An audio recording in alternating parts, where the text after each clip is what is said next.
Hey friends, it's Melvin. Thanks for tuning into this episode. Here's just a few quick things I wanted to notify you guys about before we get started.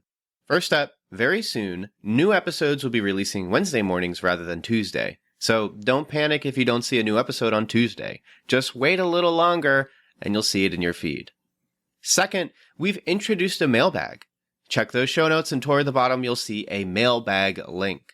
You'll then be able to text us any questions you might have about movies, the movie industry, or any movie/Christian related questions you might have. Then we'll respond in a future episode, so send us your questions now. Up next, Patreon polls, which are available to Patreon supporters at the $3 tier or higher, have been updated. Supporters can now suggest films or shows to be reviewed at the end of each month. The two most liked submissions will become the options for the Patreon poll, so if you want to hear us talk about your favorite movie or show, join our Patreon and start campaigning. And lastly, whether you're a new or longtime listener, please consider writing a review or rating the Cinematic Doctrine podcast on iTunes and Spotify. Apart from financially supporting on Patreon, these are the two most helpful ways to support the show. And that's it. Enjoy the episode. You're listening to Cinematic Doctrine.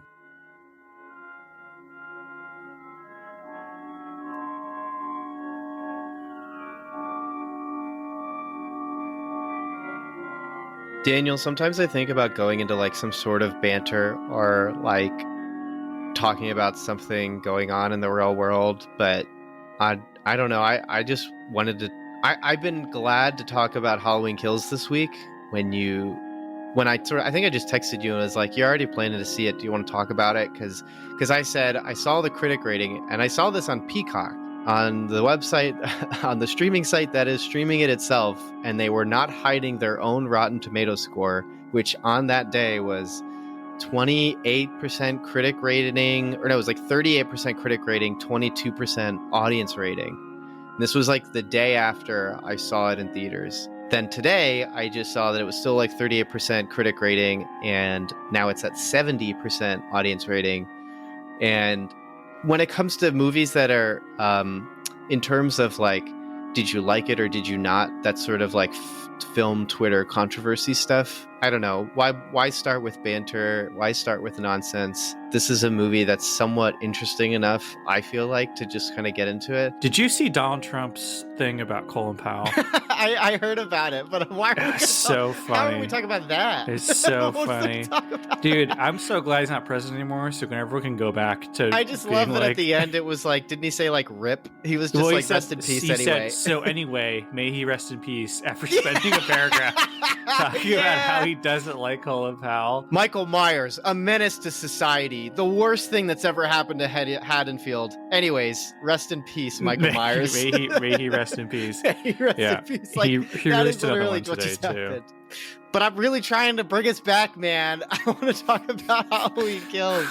I don't know why. But like, I keep thinking about it, not in a good sense, more in a just like, I had a fun time with the movies. I just saw Dune last night, and it was the exact opposite screening experience, where when I saw Halloween Kills, everybody in the theater was engaged, was interacting with the movie, with like making noises, like laughter at times, not at the movie, but laughter, like because you've just released tension or being scared.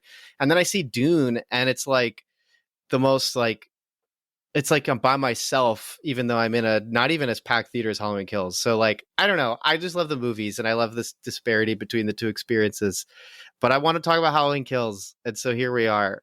Dan, do you want to introduce Halloween Kills, or do you want me to introduce Halloween What Kills? is there to introduce? Halloween Kills is the second in, I don't even know how we're you could call it the third in the new canon. So there's the original canon, then there's the H2O canon, then there's the Rob Zombie series. Season of the Witch is its own thing. We do get a light reference to Season of the Witch in Halloween Kills with some kids' costumes, if you recognize that. Yes. And now we're here. Now we're 2018. It's a mess. It's a mess. At least with the Jason movies, they're all in the same canon, even though they don't make any sense. Child's Play, it's all canon. Jason Voorhees. Is Cult of Chucky still in the same canon as the rest? What about the newest one? Is that it's also sort of in the same canon? So that's a new thing, because there's dispute about who owns the rights to the name Child's Play and who owns the names the rights Chucky. Okay, right. Yeah. So it's totally different. But Halloween, this is a totally new canon. So unlike Friday the 13th and Nightmare on Elm Street, which have the decency to just, when they want to do something different, they just do a reboot. Halloween is that franchise that everyone keeps thinking, because everyone agrees that the original Halloween story is a good to great story. Like, because it's a simple premise. There's not much you need to do to adapt it to different eras and franchises. Like, the premise of a guy in a mask is trying to kill someone, and the fact it takes place in a neighborhood where you're supposed to feel safe and everything's supposed to feel quaint and everyone in town knows each other and waves to each other as they, walk to work or whatever. In the middle of this, urban safety, there's just one guy who watches you from the shadows. And in the case of Halloween, he's attacking a defenseless teenage girl who's just babysitting. That's a great premise for a horror story. And when you sprinkle on top John Carpenter's craft, where he has the wonderful soundtrack, he has a good eye for framing a shot, and he knows how to build tension. And even the fact that movie was probably like 60 minutes long, but he wanted to get to 90 minutes. So he just let lingering shots stick around, just adds so much ominous, like, voyeurism to it. I always remember there's like a shot from behind Laurie Strode and her friends as they're walking to school, and then their conversation ends and they keep walking and the camera just stays there for like 7 more seconds. And it's usually after like 3 seconds of a conversation ending that you're ready to see the cut to the next scene, but the scene doesn't cut. And so you start to feel like it's almost like you're kind of experiencing what it's like to be Michael, just like looking at people and freaking them out. Yeah, you feel like you're intruding on them. Yeah, and so it adds a lot, even though it's really incidental. Like, it was just, oh, we got to hit 90 minutes. We didn't shoot anymore. I guess we'll just use this shot and just really stretch it out, which is just some really good stuff. Yeah, and it also creates it does a good job recreating the feeling of when you're a kid alone at home, where you will, if you hear a noise and you stare out the window, you'll stare out the window a little too long, and then your imagination starts to take over. Or when you hear a noise, you start thinking someone's in the house, and then your brain starts going and running, and you start picturing all kinds of horrible things. And Halloween, the original Halloween does a great job of capitalizing on that feeling, and then paying it off by having a guy with a knife run in and murder your friends. Stab you.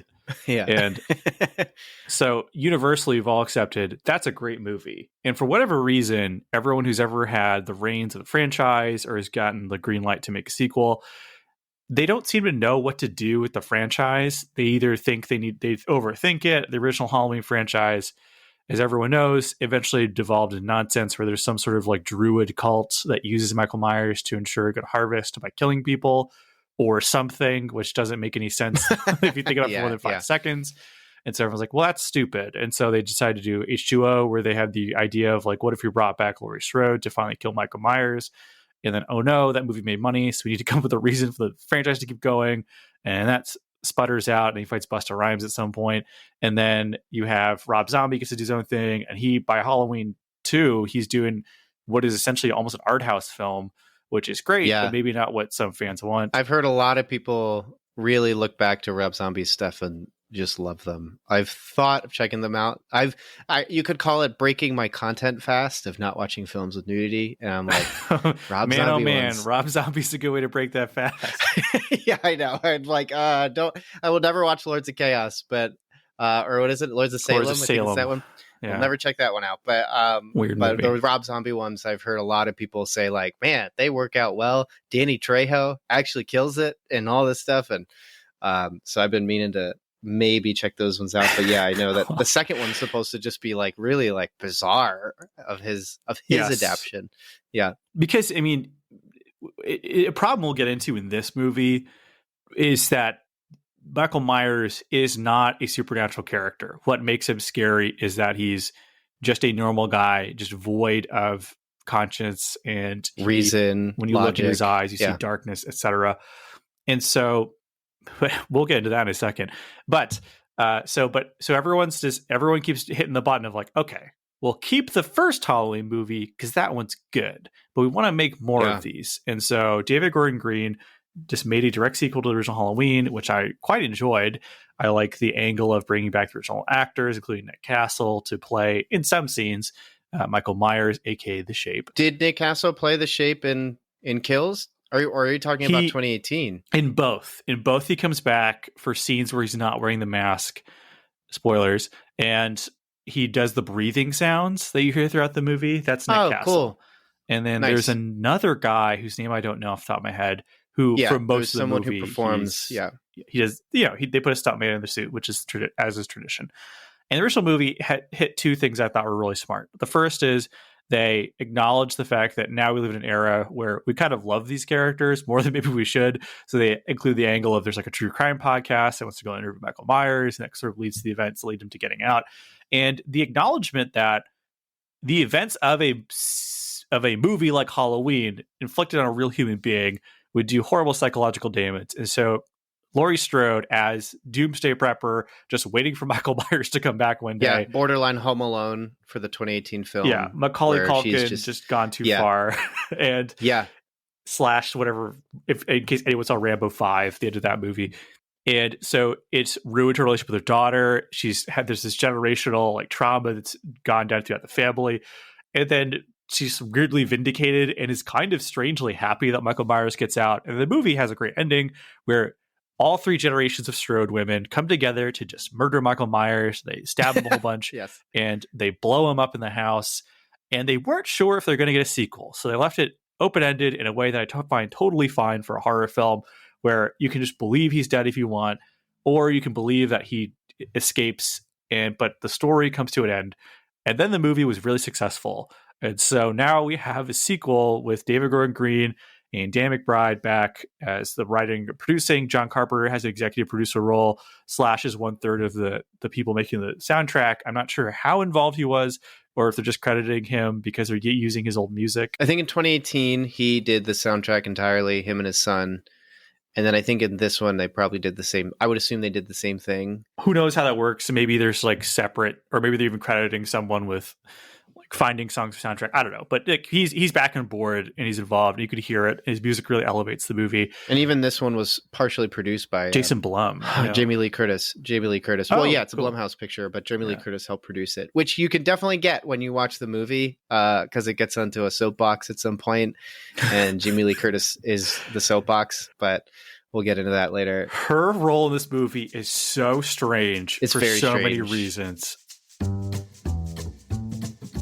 Hey there, it's your friendly neighborhood call to action. Just checking in on you. Hope you're doing all right.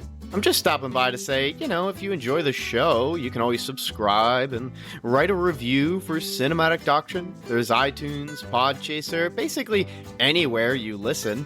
You can give us a shout out with a thumbs up, 5 stars, gripping positivity. Or if you hate the show, you can say that too. Wait, what? What are you saying? Why are you saying Well, I'm not going to that? tell them what to do, Ted. They're free to do what they want. Our analytics say we got a lot of listeners in the US, and they love their freedoms. And you're also free to check out our Twitter. Very active there. We host polls, memes. There's also the Cinematic Doctrine Facebook group called Cinematic Doctrine Facebook Group. If you want to join, just answer the questions, read the rules, and tell them the podcast sent you. Also, you should check out our website. Some really cool stuff there. Editorials, written reviews for movies we haven't had time to cover. Always check out cinematicdoctrine.com when you get the chance. Oh, Ted also told me I shouldn't forget to mention the Patreon. Something about you can support us or something? Wait, Ted, I thought this was like a hobby thing. You want me to expand Cinematic Doctrine. You know this already. Right. Yeah, I forgot. I'm the one who put all this together. Yeah, Cinematic Doctrine has a Patreon. For as little as $3 a month, you can gain access to early uncut episodes of the podcast. Oh, and did I mention, you get to tell us what to do. That's right, each month you get to vote on a movie we discuss on the show. Anyways, I gotta run, so I'll see you guys later. So now we're, I guess, Halloween Kills, though. Where are we with Halloween Kills? It begins at the literal end of the last movie where the house is on fire and the Strode family is driving away as firefighters drive to the scene of the burning building.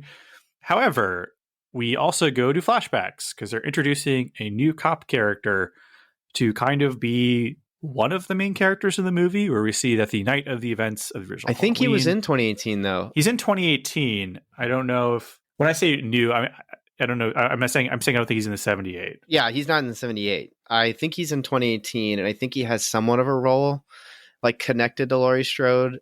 They just kind of expand on his character in this sequel pretty much right from the get-go by giving you a flashback. So we go back to the events of the original night, and two cops are chasing down Mr. Myers, Michael Myers. Mr. Myers, yeah. One of them is Jim Cummings, I think, from Thunder Road. Oh, that Jim Cummings. Yeah. Yeah. Initially, I thought it was going to be Jim Cummings, the guy who's Winnie the Pooh. And I was stoked. I was like, yes, the greatest voice actor of all time. And I was like, oh, no, it's a different guy. Not the right one. And they have a standoff. And Michael Myers has a cop in a rear naked choke. And another cop's pointing a gun at him. And he tries to shoot Michael Myers, just shoots his friend. And it leads to a life of regret where he blames himself for all subsequent Halloween events.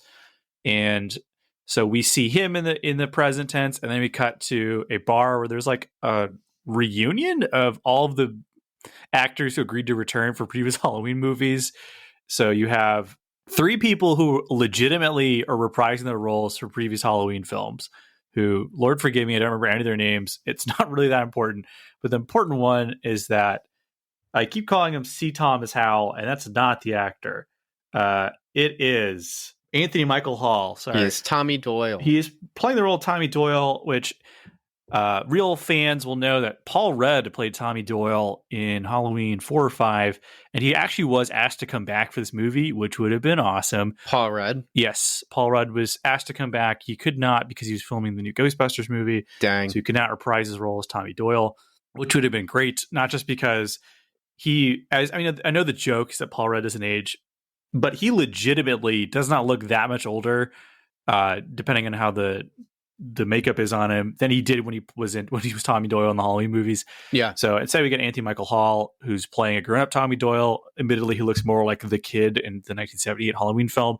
And they're just talking, they're reminiscing, and he's doing like a spoken word performance about what it was like to face Michael Myers. And then suddenly Michael Myers shows up and horrifically murders an interracial couple in a scene that's actually more brutal than I expected it to be for the movie.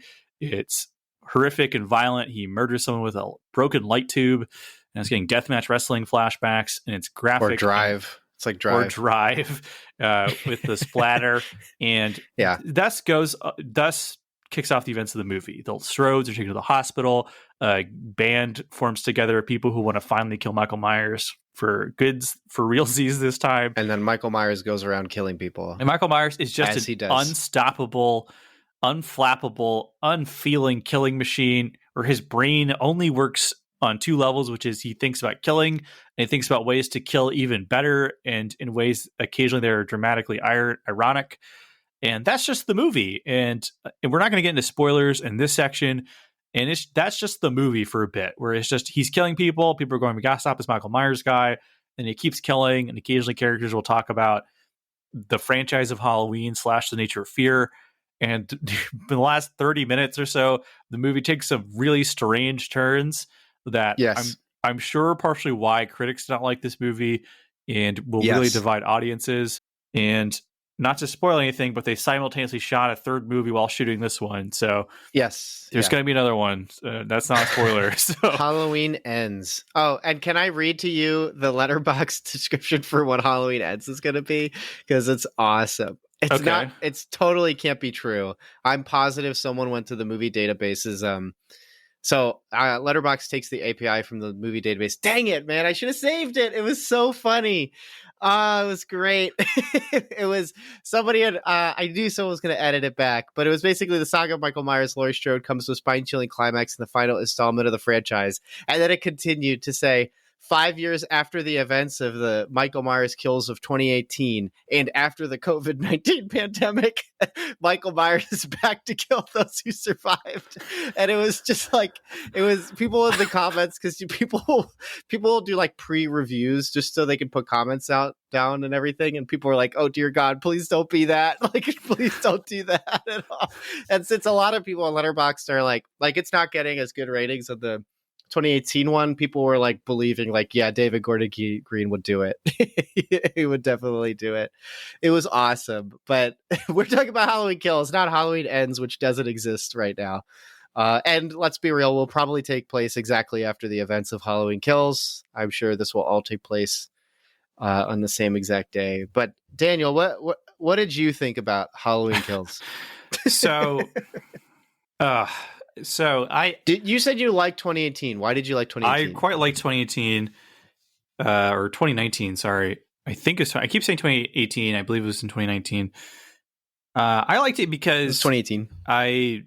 It wasn't a, I enjoy when franchises take established norms and use them to shine a new light upon a story that we're familiar with. And I think there's something interesting about exploring the real life potential fallout from something like this. There's a comic out right now called Maniac of New York, which explores what would happen if a Jason Voorhees type character legitimately started murdering in New York. Like, what would the political implications of this be? How would the city react to it? Because they treat it like a natural disaster. Are they just going to tell people to take alternate routes to work and to home to avoid the Jason guy walking around? Like, what are we going to do? And I think Halloween, the third movie named Halloween, does this in an interesting way where we get to sort of see the actual effects of what this would do to somebody. We get to look at the way it affects people's families, the way they treat one another. And then we also, if I'm being honest, as a horror fan, I like watching a guy in a mask stab people in interesting ways. And I thought that the way they did it was really interesting. I like the mixture of taking the material seriously, but still having fun on occasion. I thought it was nice to get some closure on the franchise, to finally put an end to this stupid thing. How dumb was I to think that they would finally end the whole thing? Yeah, I think even before the movie came out, there was semi-plans to do a trilogy. It was just, this movie has to do well before we do that. I was hoping it would not be true. I was hoping that, yeah. So, I mean, it's one of those movies where it didn't blow me away or anything, but it did everything it was supposed to correctly. I was satisfied with what it was. It didn't, it didn't transcend the genre, so quote unquote. It just did the genre really well. Where Halloween Kills, where it's sort of, so initially for the first 20 or 30 minutes, I was totally on board. I liked the really brutal murder at the beginning, like the way it was done. I thought it was flashy and cinematic. And I also like that they seem to be leaning into the idea that Michael Myers is not a sympathetic anti-hero type character. He is evil. It is not good that people seem to really like Michael Myers as a character, because usually the excuse in something like Friday the 13th or Nightmare on Elm Street is, well, they're the only character. The few recurring characters we have either get murdered or they're terrible or they're thinly written. But here, Laurie Strode and her family are all characters. They're all fully realized. We've had decades to get to know them. Jamie Lee Curtis, Judy Greer, they're all great actors. And there's really no reason why you should cheer for Michael Myers in these types of movies. And so I liked that they're seeming to be leaning into the fact that, hey, this guy isn't just killing people, he is hurting people, and he's hurting a whole community. And so the idea that Michael Myers is a shared point of trauma for a community who is now finally going to just take up arms and just going to murder Michael Myers together as they all join hands and come to, like the New Yorkers and Spider-Man, we're going to murder Michael Myers. I was totally on board with that. And first they introduced one rogue element, which is that there were two escape mental patients. And so early on in the movie, there's an incident that people think is Michael Myers, but actually was the other escape mental patient. So I was like, okay, maybe they're going to do a thing where they're chasing who they think is Michael, but actually they're chasing this other guy. And that's what allows Michael Myers to eventually get to the hospital and attack Laurie Strode. And we'll have they'll have a standoff there, and it'll end ambiguously to lead into a third movie, while all the other characters to deal with the fact that their shared hysteria has caused an innocent person to die. And they actually kind of do that in the worst possible way. But overall, the movie just somewhere along the line just lost me. And there was enough stuff in there to keep me entertained, where there was a standout group of characters, which I won't mention here, but we'll save that for the second part, that kept me entertained. Big John, Little John, the best characters. They were great. The best characters of the whole movie. Loved them. My wife and I have been talking about them ever since we watched it. They're awesome. But it's one of those movies where I was entertained enough where I didn't want to turn the movie off. But by the end, I was just shaking my head going, what happened here? It really felt like someone was like, we need to really lean into what Halloween's about. We need to elevate it. This isn't just a slasher movie. But again, you can't really do that with Michael Myers without making everything stupid, because Michael Myers is not an undead zombie from the lake. He's not a nightmare monster. He's not a personification of gentrification and racial violence. He's just a guy in a mask who kills people. He kills people. And if he personifies anything, he personifies the creepy guy down the street. Even though you feel safe for your neighborhood, he's still there. And they just totally lose the plot, and they fumble the ball at the finish line, in my opinion. I was really disappointed by this movie because it took itself too seriously to become campy, stupid fun, except when it is campy, stupid fun. And then I'm not really sure what I'm supposed to feel like. Following the brutal murder of the first couple that Michael Myers comes across, there's just a hard cut to a guy doing a ventriloquist act. And that's kind of the whole movie, where it's just, what am I supposed to be feeling? Why do you want me to feel this way? The kills are great. The acting is good sometimes. And Big John, Little John should get Best Supporting Actor nods. Yeah, they were great. They were very fun. One of whom is Michael McDonald from Mad TV. I don't know. I was very disappointed by the movie. My wife enjoyed it because she thought it was like, oh, come on, it's a lot of fun. And I'm like, yeah, it's fun, but it's could have been more fun. So that's how I feel. I get the impression that you thought it was more fun, because you texted me and told me this movie was really silly. So. Yeah, it is so silly. It's like I had a really good time. I'm even repping. You made a dig at people who like Michael. I'm lifting my shirt for Daniel right now. I'm wearing a. I don't think there's something wrong with liking him as like the way you like a franchise character. I'm saying people are like, Michael Myers is the hero of a story type of thing. No, he's not. Yeah. I am wearing a Michael Myers t-shirt right now. I bought 2 more. I might buy some Halloween PJs. He's giving one to all of his relatives on Christmas this year. And my coworker even said the one I'm wearing right now, Michael Myers doesn't look scary. He looks like he's contemplating existence, which is possible after his critic score. He just saw it and he's like, oh man, I really got to beef up my kills next movie. No, in fact, even getting out of the theater, Cinema Score was at my theaters, which if fan people of movie people know, Cinema Score is like a very long running rating system where basically people just volunteer to ask people as they come out of theaters, what did you think of the movie, A through F, and you tell them. And when I got out, I was like, oh, heck yeah, it was an A. I had a really fun time. This was a fun time. And yeah, there were silly parts. I think we both can agree. There's a part where it was like, you just check out. You're like, this is dumb. Let's get back to the fun stuff. And but then Catherine was like, I got to be honest, I got to give it a C. And then we were on our way. That was it.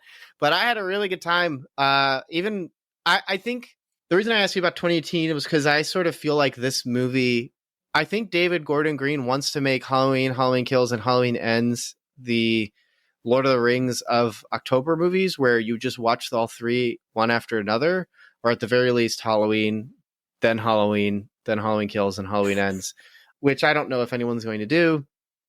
But crazier things have happened. I know people who have just binged every Friday the 13th in a few days. So I know I kind of did. So I feel like Halloween Kills sort of comes off the coattails of Halloween, where Halloween is what's the trauma that took place to Laurie Strode and how has it affected her family.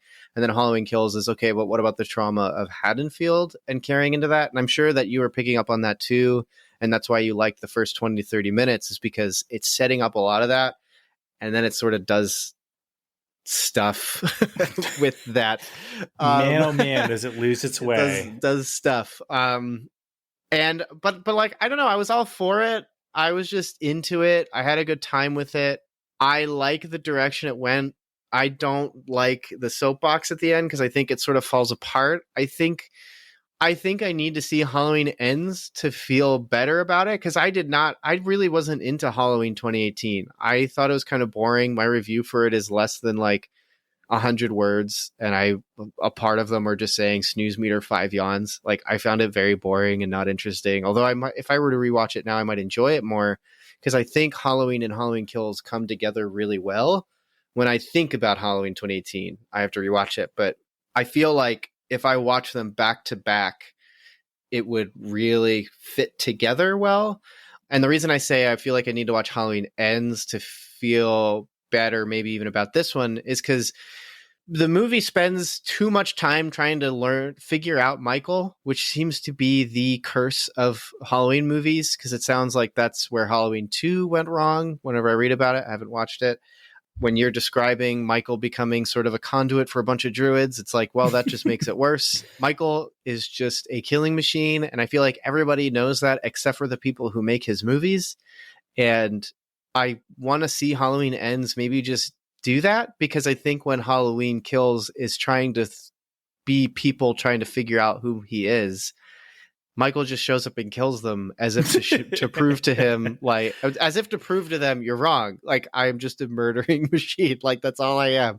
And not just that, he's also like a cynical murdering machine, because he also will prop people up in dumb ways after he's killed them. I mean, part of what makes Halloween, we haven't brought this up, but what makes Halloween 1 so scary, the original, is that he not just kills people and then just moves on, but he also takes the time to take Judith Myers, his sister's tombstone, and put it into another stranger's home just to put it there to scare someone who's never known Judith Myers. So it's just like, Michael is really weird. He has this, like, he has a mean streak, which I actually, that's one thing I like about this movie.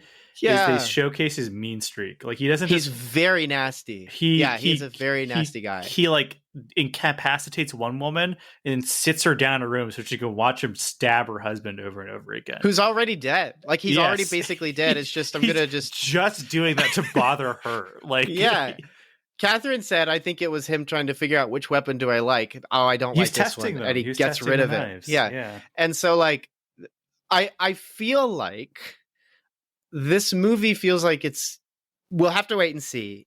I'll eat my words if it turns out Halloween Ends just sucks and it was more David Gordon Green just being like, who is Michael? Let's try and figure it out, boys. Let's do it. And it just sucks. But if like in Halloween Ends, it's like, no, Michael's just a killing machine, and Laurie Strode, you're going to die and whatever. Because even there's apparently an interview with Jamie Lee Curtis where she says people are going to get mad with Halloween Ends, which is never a good idea. Like, Jamie Lee Curtis, what are you saying? Like, don't do that.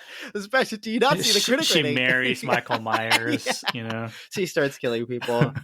It's a mess. But but that's why this movie's kind of silly. But also, like I was describing at the beginning, like, I had a good time in the theater with this because it was fun listening to the people around me react to the movie, laughing because of tension release or getting disgusted because of what's happening. Like, a dude gets stabbed in the face and then his eyeball sort of like slides down a knife. Like, that's disgusting, but like, awesome. This is the magic of movies. Like, this is what I love about this not being real. That's what I love about our Christian movie podcast.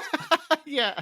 But like, you go to the movies for awe-inspiring things. And that's why, like, with Dune, even Denis Villeneuve is an awe-inspiring director, so it makes sense that Dune is awe-inspiring, but it produced the same exact emotions as like Halloween Kills at times, because they're showing me things that I'll never see in real life, and I'm totally safe because I'm sitting in a Dolby theater. I've used AMC Stubs A-List, so it's practically free for me, and I'm very comfortable cuddling with my wife. So I'm going to have a good time. I stepped out of the theater, cinema score, it's an A. Like, I'm totally fine with it. And so like I enjoyed this movie. Remember that when we start talking about the specifics of the movie, where it gets really silly and stupid and preachy and soapboxy and dumb, and Jamie Lee Curtis gets a paycheck to lay in a bed the whole movie. So it's like it's so silly. It's dude. Like, I'll film 2 movies back to back, but yeah, like, you mean I just get to basically lay here the whole time and act like I'm injured? Sure. It is not like counting the opening of the movie where she is in the back of that truck acting her heart out. Yeah. She doesn't say a line until 50 minutes into the movie. And she doesn't really get to do anything. Like, she doesn't perform. At one point, she punches a guy, and then she's like, oh no, my sternum. That's right, I got stabbed in the last movie. And so then that's it. She doesn't do anything else, which my wife was like, that was sick. But too bad we didn't get to see more of that. But I guess we'd have to rewatch 2018 to see more of that. So I don't know. I have a running theory, and it's that if you watch these back to back, I think they're probably going to work a lot better. But that's that. the last thing before going into spoilers is there's been discourse and even Letterboxd reviews talking about, I can't believe, and you could call this quote unquote spoilers because it's the equivalent of Han Solo showing up in episode 7 and everyone screaming and pooping their pants. Oh my gosh, it's him again. I remember him.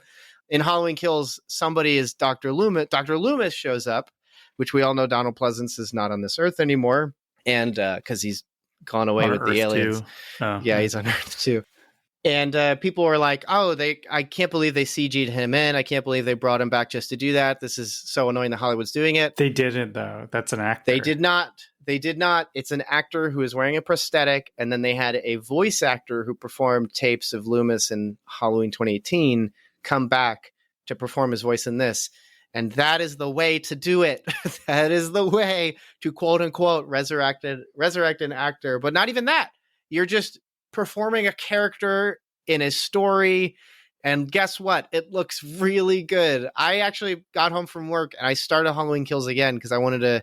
When I got to the theater, I was like a minute or two late, so I thought I missed some scenes. Turns out I didn't. And then I was like, oh, I'll just watch it until we record again.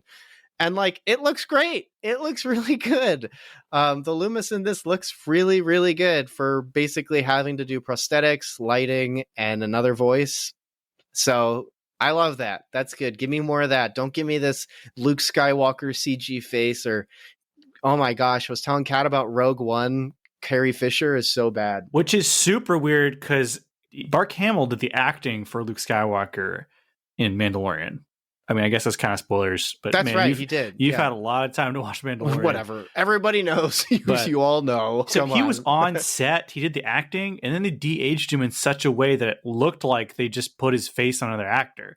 Which something went horribly wrong there because they went and got Luke Skywalker to show up and act and everything. So they couldn't just tell him to shave and like put some prosthetics on him. I mean, you were just talking about it with Paul Rudd. We're just put some prosthetics on him, make him look younger if you want to bring him back for this. And then of course they couldn't. But like they do this with other actors. Like Samuel Jackson got de-aging stuff. Yeah, he looked good.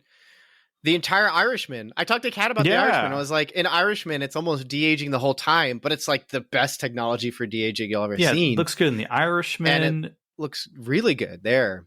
And so, but this is better. I frankly like the prosthetics and having a voice actor come in. It felt better. And then I also just like other actors' interpretations of characters. And so even if they just had a guy dress up as Loomis and it wasn't even prosthetics, I would have been fine with that.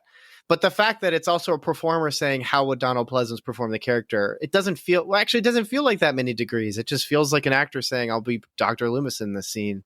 Because he moves that way, his coat flying in the wind as he's like, did Michael kill again? I'm like, this is great. I love this. This is awesome. The real power move would have they got Malcolm McDowell from the Rob Zombie movies to just play Loomis with like no explanation. So like I would have freaked out. Be like, yeah. It blows everyone's mind. They got everybody, all these what is it called? Not legendary actors. It's they have legacy actors, but then they're crossing in different movies from the franchise, like different canon. Yeah, Busta Rhymes from like Halloween, like the Curse of Michael Myers. Like Busta Rhymes comes back, is like round 2, and it's just attacking Michael Myers with the shovel again. Be awesome. Now he was one of the firemen. He was the fireman holding the hose. Don't you remember? I gotta say that was a pretty amazing scene when Michael Myers just murders all those firefighters. It looks great. It's so cool. It was pretty violent. He buzzsaws a guy in the face. It is what we all it's what people really wanted to see, I think, with the movie. Because the trailer, because let's be real, part of the disappointment is the trailer. The trailer made it look like what this movie was going to be was tons of people. We would get constant action horror set pieces of Michael being in an area and a group of 6 people fighting Michael Myers. So you get the Boy Scouts in one scene because in 2018 he kills a child anyway. So, but he doesn't in this one, I guess. So I don't know. So you have the Boy Scouts fighting against it. It didn't work. He did kill a kid. He kills a kid off screen because the kids are like, "That's right. Oh, you're right. Yeah. He does." That's a freaky scene. I thought that was effective. That stuff's good. Like, where Michael Myers is genuinely terrifying, and you realize that this dude has no soul, he has no conscience, no filter. He will kill anything. But also, he sometimes won't kill everybody. He's like a velociraptor. He kills based on body heat, it seems like, Sometimes it's like, because he doesn't kill the kid in the flashback, and it makes sense. It doesn't feel like it doesn't make sense, because that's one of the big problems with a lot of horror movies is if you get to the point where it doesn't make sense for someone to not die, then it tears it down. So the fact that Michael wouldn't kill a child in a flashback, but would kill someone later adds to more mystery and adds to more stop trying to figure out what Michael Myers is. You're ruining the franchise.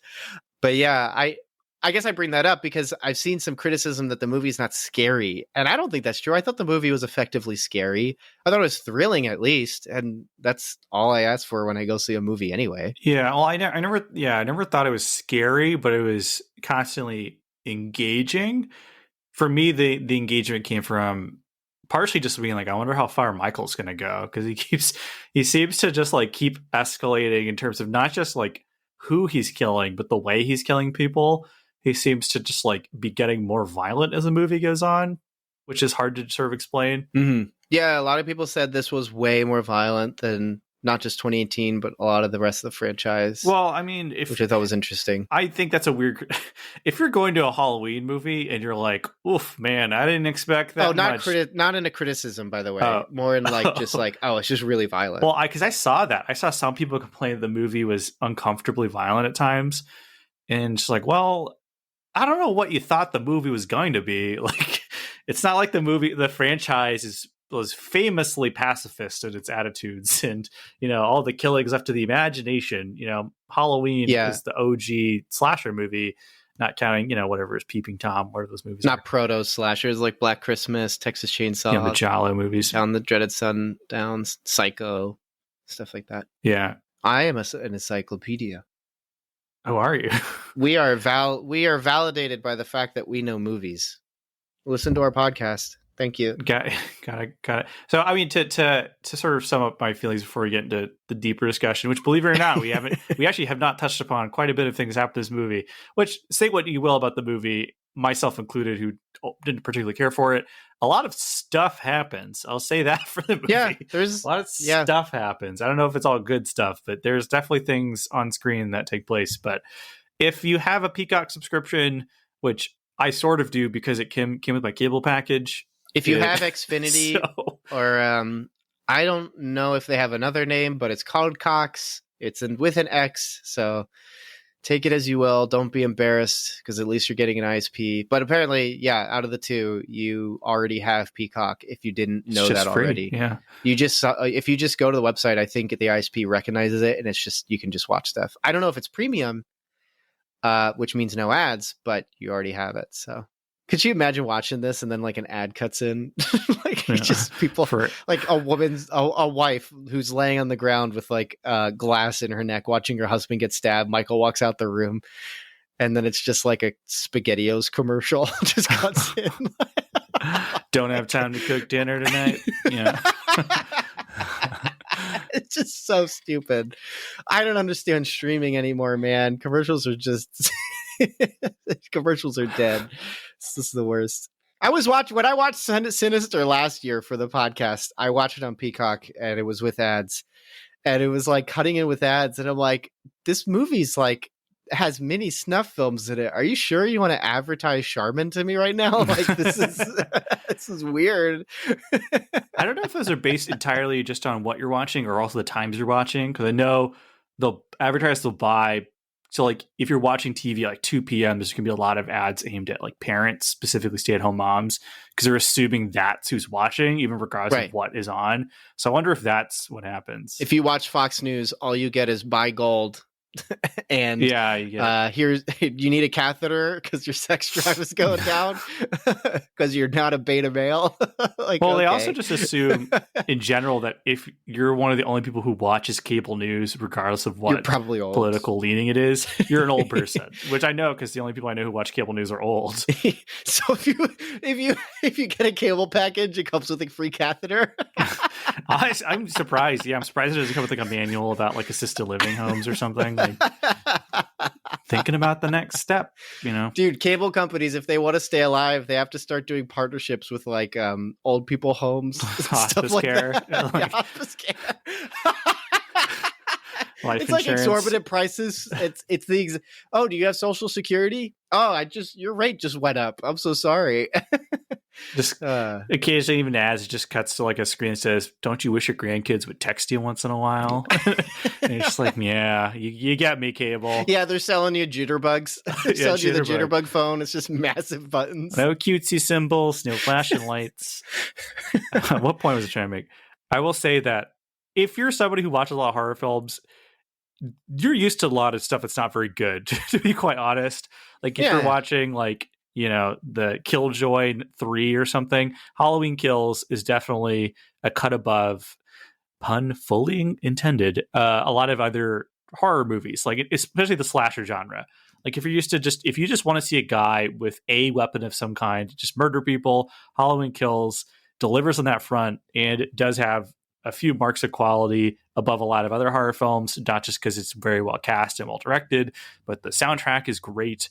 There is a lot of interesting stuff to look at on screen for the most part. I mean, it's not like it's well visually shot, popping, but it's well shot.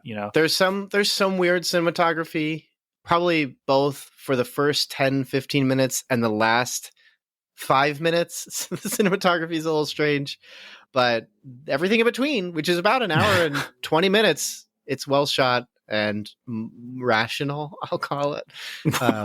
But I don't know. Some of the shots are dumb, man. Yeah. So I was not a fan. I don't think it's not the worst movie I've ever seen or anything.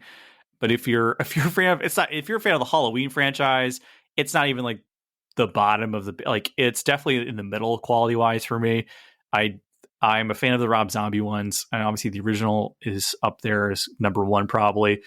And I think that the first David Gordon Green one's better, but it's better than Halloween 5 or Halloween Resurrection or Halloween 4. Really, it's better than a lot of the other Halloween movies. So maybe I'm just being a little snobby, but so that's just my opinion on it. And I say it's a good time. Definitely one of those, get some popcorn, cuddle up with your significant other.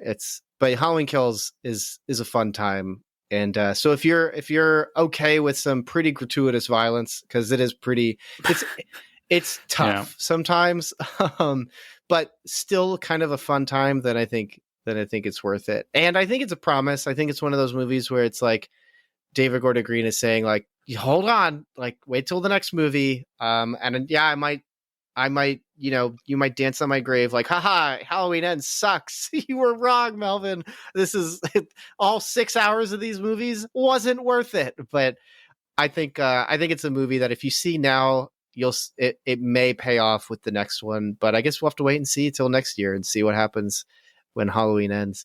But Dan, I guess we should get into the more specifics of it, which frankly is apart from the broad slasher stuff we talked about, the specifics of this movie that are what makes it controversial for critics and early on for audience is somewhat more interesting, or it's a very different discussion, frankly, to have about this movie. Do you want to kick that off? Because you've probably seen a lot more than me. Oh, yes. So do people hate this movie, Daniel? Because I don't know.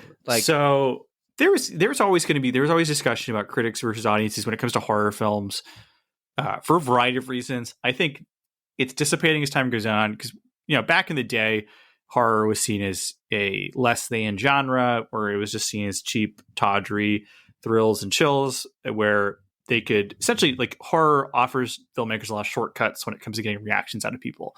So, if you just show someone getting murdered or show some nudity or just show a monster on screen, you can get a immediate visceral reaction audiences, as opposed to, and this is speaking very broadly, of course, versus a movie that takes its time to get an emotional reaction out of you because you become invested in character, or because you've invested in a romance and then they break up, or one of them dies, something, you can accomplish what some filmmakers take 30 to 40 minutes to do. You can accomplish that in 30 seconds by having a dinosaur or a dragon come out and eat somebody. I think that attitude has changed over time, just because that's how time works, but also because I think film criticism over time has become filled with more and more people who like horror movies, went to film school and grew up watching, horror movies. They fell in love with the movies because they got a lot of cheap VHS tapes from the local video store, or because their parents took them to the movies every weekend or something. That said, there is still some of that where there are some people who will argue that the quote unquote shortcuts of the horror genre are virtues unto the genre itself, where horror is presenting people with something that you can't get in other movies, where rather than watching, a slow melodrama or a period piece, I want to watch a guy fight aliens, or I want to watch someone with a machete or a chainsaw just mow through people. And that's kind of part of what makes movies interesting, is because you can do all these bizarre, weird things that you can't do in other genres or mediums, really. Like, as much as I can read a lot of horrific horror novels, there's nothing quite matches just the awe-inspiring nature of watching Ash on screen fighting deadites, Yeah. So with Halloween Kills, the interesting thing is because the original, the first in the series of Gordon Green films, was very well received by critics. It got really good reviews. Audiences loved it. So it seemed like everyone was on the same page. Then Halloween Kills makes so many bizarre creative decisions that really divided the audience. And so there's a small faction of people that are saying, this isn't even the worst movie in the Halloween franchise. People need to calm down. It's a fun little slasher. Who cares? Yeah, it's dumb, but we're totally okay with that. But the two main points that divide audiences, I am assuming, because I try not to read, I didn't read any reviews for this one. I didn't watch any videos because I wanted to have my own feelings on the movie, because there are two main creative decisions. There are four main creative decisions this movie makes. There are five. There are several small ones which add up to two. The first is Laurie Strode from the get-go is sidelined. She, understandably, after the events of the first one of these, she gets taken to the hospital, and she's, put up in the hospital because she's feeling all beat up and stabbed by Michael Myers. And so she's out of the movie. And so the person who essentially takes kind of the main hero role is Tommy Doyle, who is trying to get a band together to go fight Michael Myers. As I mentioned, there's an escaped mental patient. And then that doesn't become a factor for a while. And so then they go off to try and kill Michael Myers. Michael Myers then kills Loomis's assistant from the first movie. He kills a kid. We get introduced to this couple dressed like a nurse and a doctor, and you think they're going to be in the movie for a while, and they're actually killed like 20 minutes of the movie. And they're gone pretty quick. One of the kills is Michael kicks a door open, and it hits a gun, and it just spins around like in Equilibrium and shoots her in the face. And it is so stupid. Yeah, it's one of those, but it's kind of amazing. It's rake stepping. Yeah. That got some good chuckles, because it's just so like, I think every slasher horror movie, when it's embraced the genre, deserves one kill that's like everyone throws their hands up and goes, come on. Like, I feel like, so like, because I reacted to that, I was like, like, come on, you had the upper hand, you would have got him. And did Michael know that was what? My thing is, like, did he plan that? No, it looked like he just turned around or was like moving, and then the door just hits her. So it was a complete incidental thing. I didn't get that far in my rewatch I was doing before recording, but it looked like in the theaters, it looked more like Michael was not intending at all. It was a total like you heard. He should have like walked over, turned his left and right, and then just slowly stabbed her once and then walked away. Like, okay, just be careful. Or you could have just looked into the camera and shrugged, like, I'm a klutz. Then you should have turned the camera and just like, and this is why I feel like we should have stricter background checks for gun safety. Like, let's see how dangerous they are. Yeah. So there's that whole thing, but then the whole escape mental patient thing comes back, and okay, so. It is bold and daring what they did. So there's a whole thing, because nobody cares about this. People who watch Halloween movies, who are just general audience fans, probably will not care about all this stuff. Teenagers will think it's really deep and meaningful, and I think Halloween Kills will join the ranks of Donnie Darko and other movies. Unfortunately, though, Donnie Darko deserves to be there. I do not think it will get this level of praise. Among the edgy teen, I think it will. I think I will be shocked. Edgy nonsense teens who will think that, and 3 years later go, I'm embarrassed that I did that. Because it has the facade of having meaning, but it has no meaning. It has no meaning. There's a lot of little things movie does, but I'll focus on two soapbox moments. So the movie's doing this thing where it's trying to talk about like, well, the mob mentality. It's not just that. It's Tommy Doyle has a speech. I just heard it. He has a speech where he's saying like, we will not succumb to fear. Like fear. It's the Dune thing. Fear is the mind killer. Oh my gosh, I can't believe these movies were made. These movies were made to get married together. They should have released on the same weekend. And Halloween Kills would probably still kill it in the box office. But there's a whole thing where it's basically fear. Fear is bad, okay, and you kind of run with that, and you know where the movie's going the second it sets it up. You know exactly what's going to happen. What happens, Daniel? Well, I don't think people know exactly where it's going, but as far as the way the movie ends, I called it a mile away, dude. I was worried. I was worried it would end this way. Oh, you were worried? You were like, no way is it going to do it. 2018 proved me that that David Gordon Green can be trusted. No way it's going to go that direction. So kind of. So yeah, he's doing this. He's like, evil dies tonight. We're going to finally kill Michael Myers. And then the escaped mental patient, I think it's because early in the movie he was in a car accident. So that's why he goes to the hospital. But he just sort of ends up at the hospital everyone's at. Because everyone's there because Michael's been stabbing people. So everyone just is ending up at the hospital. Which is an interesting idea. I kind of liked that. I liked that setup. There's a lot of things I like about this movie. Well, there's a lot of interesting setups. Like, so if it had been a thing where they all end up at the hospital, so then you have a central location for Michael to just start murdering people in, and then they try and barricade those rooms, try and make like MacGyver together traps and stuff out of hospital equipment, and then you could have the Laurie Strode standoff because they're all at the hospital. So when Michael goes back to his house and realizes that no one's home, he realizes everyone in town has gone to this one location. That's all this setup right there to have a good final third act for your movie where you have basically a giant murder funhouse. Like, imagine all the kills Michael Myers could do in a hospital setting. Imagine all the ways people could fight him in the setting. But isn't that just what Halloween 2's turns into? Yes, which is why it works as like a homage. I would have been like, but that would have given me Force Awakens vibes of like, you're just half imitating. Well, Force Awakens was completely imitating episode 4, but like I don't know. I would have been like, we have an episode where we talk about reboots and stuff, and I would have not liked that. You think that's worse than what they did? I didn't care for what they did at all. I think this movie, I don't think it's brilliant, but I think like, so you were talking about the scene in the beginning where you see this family get horrifically murdered and then it jump cuts to a guy doing a ventriloquist act. For me, I like the juxtaposition of, while this murder is happening, normal life is taking place elsewhere to the point that it's a ridiculous normal life. Kind of like in Mandy, when Nicolas Cage comes in after his wife is killed or girlfriend and the Cheddar Goblin commercial is playing, where horrible things can happen and life goes on. It's almost like it's a really nihilistic depiction of human life and the things that happen to you, that terrible things can happen and nobody cares and nobody's thinking about it and stuff like that. And so I think because of stuff like that before this scene happens, I was okay with what happens, but I'm not saying I like it because the entire scene I'm like,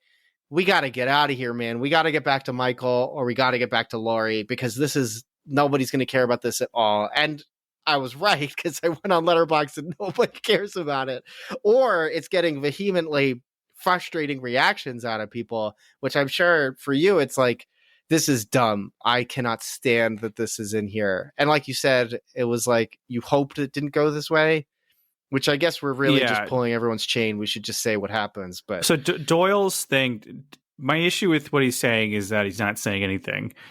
He's just saying kind of general things about fear. Platitudes. Which is, okay, yeah, whatever, like, storm the Capitol, hang Mike Pence type stuff. Yeah. Basically, he's like, we just got to go kill. We got to go kill Michael Myers. We got to do it. I mean, this is one of those movies that evokes something that obviously they couldn't predict would happen, but then basically happened on January 6th of this year, where just a bunch of crazies did something terrible because they were believing something completely irrational, which Tommy Doyle and an entire group of people in a hospital do. I think that clicked with me because of that stuff. I even put it in my review in Letterboxd that it feels more like an incidental success, but I think people are so tired of all that sort of stuff. I don't know. Am I alone in this, or am I talking crazy? Are you thinking, oh my gosh, I can't believe he's talking about January 6th again on Cinematic Doctrine podcast about Halloween Kills? But you are the first person I've seen make any sort of political allusions as far as Halloween Kills goes. Really? Because when I Yes. watched this, I suspected, like, there are movies that come out that sort of like line up with stuff with accidental. The most easy one to talk about is Winter Soldier, because it has all this drone / algorithm / all that stuff goes on. And then, like, I think like 2 weeks before that, there was a newspaper breaking a bunch of stories about Obama and drone strikes going horribly wrong and stuff like that. And there was a lot of critic reception that was positive about Winter Soldier because they were making a lot of comparisons of like, wow, I'm connecting with this because of X, and X being that.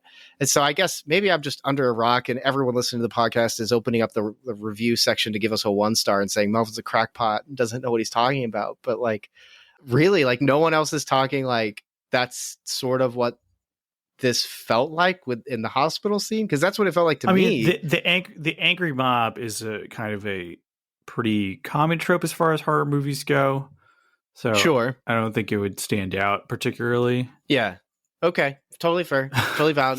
For me, it was that combined with Laurie Strode / Jamie Lee Curtis producing this movie so she can do a soapbox scene in a series that's just supposed to be about a man killing people. It's not that deep. Felt like that's kind of what it was going into, which I'm not saying I'm into. I'm just saying that's what it felt like a lot. But again, I keep cutting you off, and we just need to explain what the heck happens, because it's as ridiculous as it is. Yes.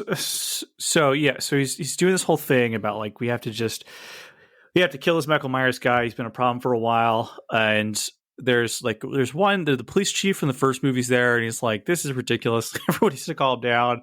And the old cop who's reprising his role from the original Halloween film is like, basically like, yeah, it's time to kill Michael Myers. You know, he's waiting 30 years for this to happen. So 40 years actually, probably. And so everyone's getting all worked up, and wouldn't you know it, the other escape mental patient shows up, and he's like, help me, I'm bleeding. And everyone's like, oh my God, it's Michael Myers. It's Michael Myers. It doesn't matter that he's a foot shorter, looks injured. People are still getting murdered elsewhere, but everyone just is so caught up in the mob mentality. They start chasing this guy around the hospital, and Judy Greer feels bad because she obviously knows this isn't Michael Myers. And it's an insane, ridiculous sequence. Mostly, first off, there's a lot of people in this hospital, like a comically large number of people at this hospital, and they're chasing this poor guy around. Judy Greer tries to help him, and she like locks him in this one hallway, but they start breaking the glass in the windows. Laurie Strode takes one look at him and goes, that's not Michael. And like Tommy Doyle knows it's not Michael, and everyone, but it's too late. So the guillotine has been set up. Yeah, so this guy's fate is sealed. He walks out on a window ledge and jumps to his death from really high up, and he horrifically splatters on the ground. Like his arm like blows off his body when he lands. And the police chief takes one look at him and goes, this isn't Michael. And everyone's like, oh man. And then the movie just continues. You know, it just keeps going. The Curb Your Enthusiasm theme plays. It's insane. Like, it's one of those things where on paper I can see what they're trying to go for, but like in the middle of this movie, it's out of place. It is way too dark. It is way, like, we've just watched Michael Myers kill people. There are people complaining that, oh no, Michael Myers is homophobic now. Like, there is a lot that this movie does. There is a lot this movie pushes, but this is like way beyond. First off, this takes up like a good chunk of the movie. Way too much of the movie. It's a lot. It's about 15 minutes. This movie could have been an hour and a half, but it was an hour and 45 because they decided, I want to keep this in. They did not need to keep it in. More than that, like, it's, in theory, this is the payoff to the ongoing plot about Tommy Doyle trying to get a posse together to kill Michael Myers in a lot of ways. This is like, because they're planting the seeds because there's the initial scene where he drives the car away and was like, that was Michael. And so everyone's getting riled up. So you're planting the seeds of like, this angry mob's going to do something stupid. That's the running thing. They're building this tension. They're leading you along, and this is the payoff. And I'm just left wondering, what are they trying to say? angry mobs are bad. Great. Like, I don't know why that's in the middle of a Halloween movie. Like, what point are you trying to make in light of the existence of Michael Myers? This is not an unreasonable thing for the audience / people in the movie to feel. If a guy was walking around stabbing people, he's killed like 20 people just in this movie. Like, yeah, I'd be pretty upset too. So, like, and later it learns they are more than justified in wanting to stop this thing because it turns out it's way worse than they thought it was, So it's just like, what are you trying to say? Like, that Michael Myers and fear itself spurns people to action. That if we don't do something about fear, it makes us do crazy things, I suppose. But like, it doesn't make sense. But everybody in the movie who suppresses their fear to stand up to Michael dies. So it's like, what solution so I don't know, are you maybe presenting? Fear is rational. Like, everybody, the police officer, or I'm sorry, the fireman with the hose who doesn't shoot the fire hose in his face, but just at his chest, first one to die. Well, not, he's like the third, but like still, like, I think fear is rational when Michael Myers is around. Fear is very rational if you're in a house and a guy's trying to murder you. Yeah.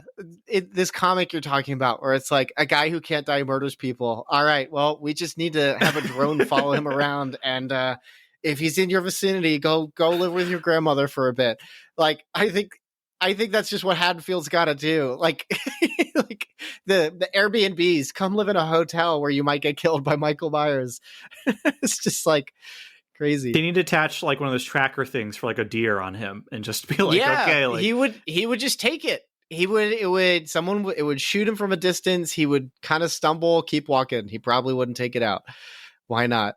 Like a narwhal, put it on his ear. Yeah. So I love the idea of like Michael Myers is more than just a physical problem. There is a spiritual, deeper problem where the fear he's instilled in people is causing them to go crazy. And this is the real effect of Michael Myers. Look what he's making us do to one another. But then everyone immediately kind of gets over it. Like, they just, as soon as they realize, like, oh, we killed the wrong guy, everyone just kind of snaps out of it. And so that kind of ends. But also, like, the real problem with this is they don't even expand on this idea at all. Because later, as you've repeatedly like referenced that there's a soapbox moment at the end of the movie, one of the main points she makes is we can't pretend it's not there. That's when it gets us. And it's like, when was everyone doing that?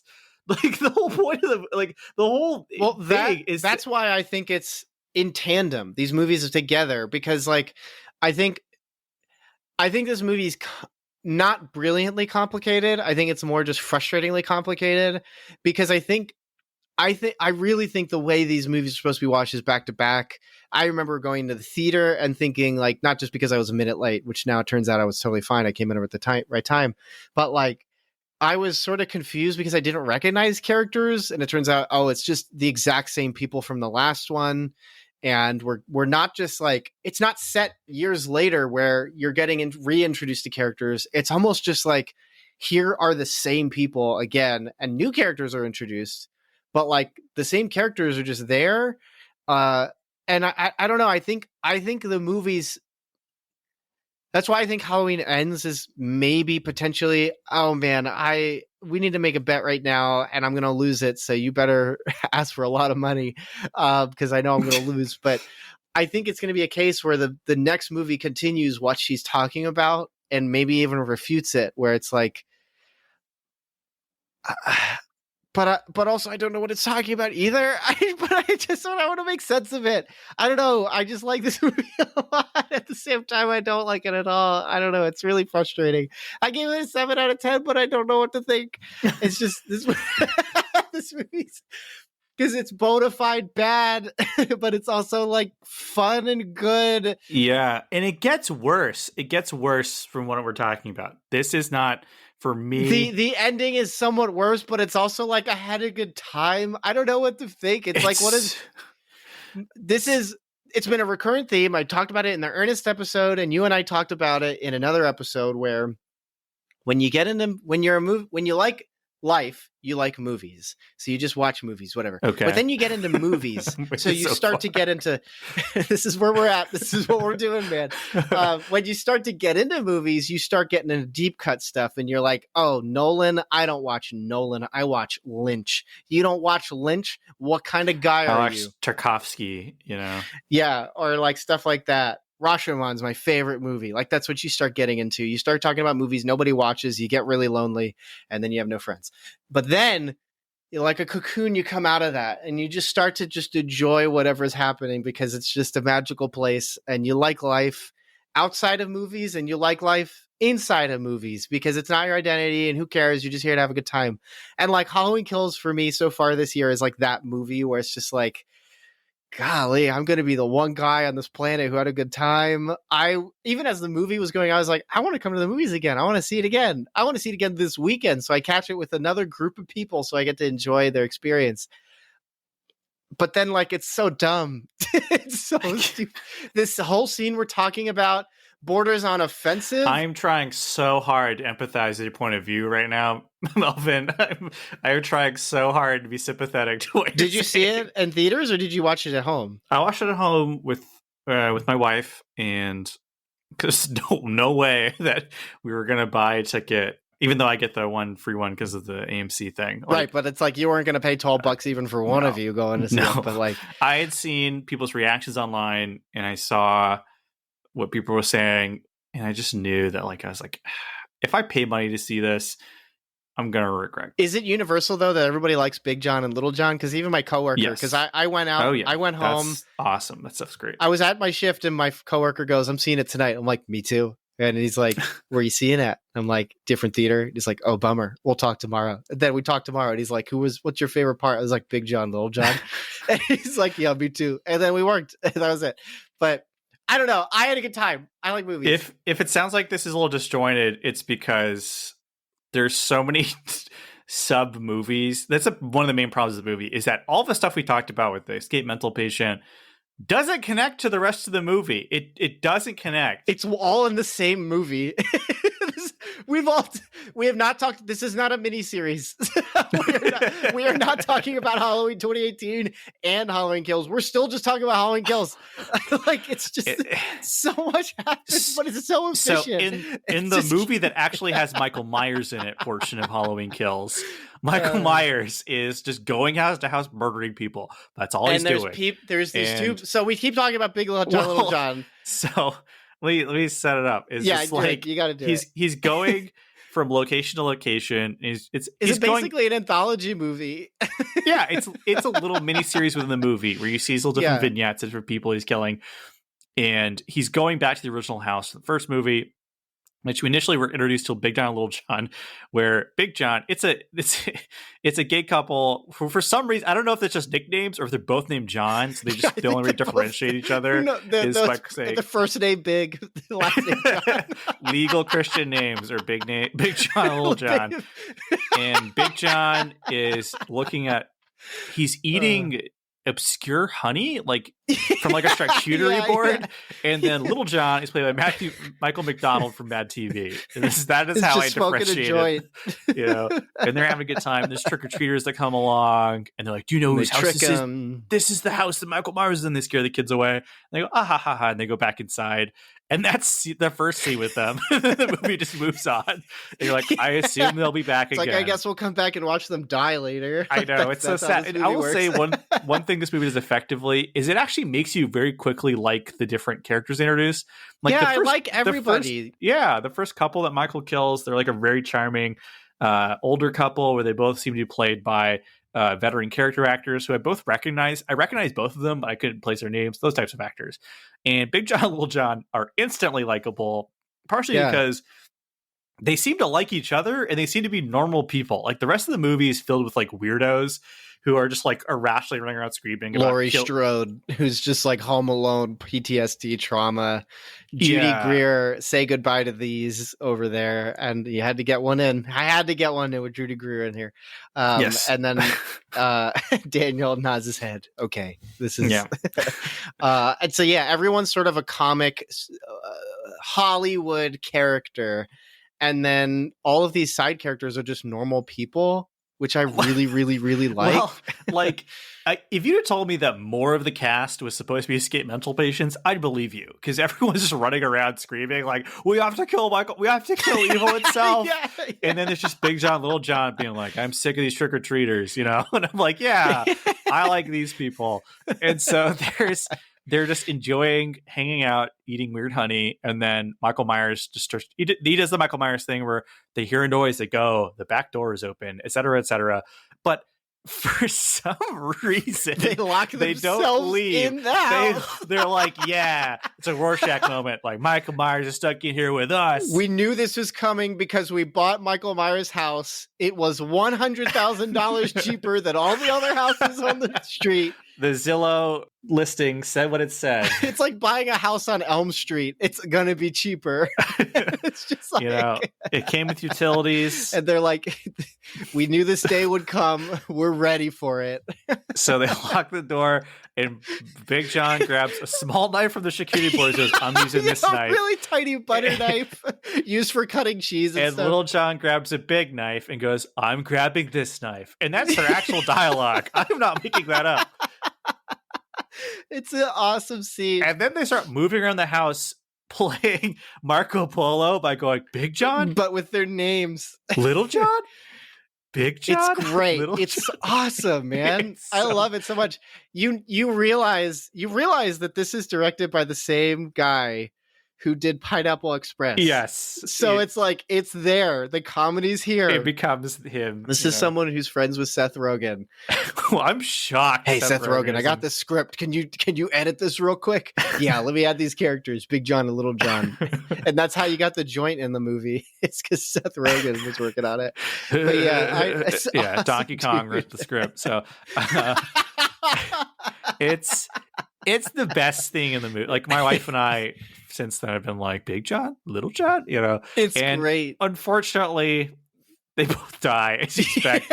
Big John gets the horrific, like, stabbed under the arm into the artery thing. Oh, and then it's just gross, Little John shows up and goes, "Michael, you finally come home." Like, he just knew this was happening. There are so many great, funny lines in the beginning. Jim Cummings is like, "Haddonfield, the worst place," and Michael comes out, stabs him right in the freaking face, and it's just like the little kid when he sees who was it, and he looks into the camera, "The boogeyman," and it's just, there's line after line of stuff like this. Shakespearean, really. And there's like in the top 20 reviews on Letterboxd, and not many of them break 5 out of 10, and only one of them goes like 8, and it's just somebody going, so campy, and it's like, it's there. The camp is there. That's you. It's okay. You can admit that was you, Melvin. No, it wasn't me. I'm not in the top 20. But my first sentence, though, is you're gonna find embarrassing, is it was what a glow up. I thought this movie was way better than the last one, dude. I thought it was way better. It was way more fun. It was way more ridiculous. This is your Armand White moment. It's just yeah. Transformers is a brilliant commentary on consumerism.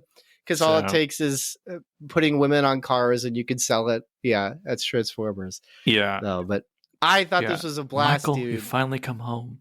And then he kills them and he poses them like their like engagement photo. Like, Michael, this is why people say Michael Myers is homophobic, not just because he horrifically murders his gay couple, because he seems to really specifically like killing them because they're gay. Like, he poses them based on their photo. He puts the record on like he's playing their song. It seems very pointed.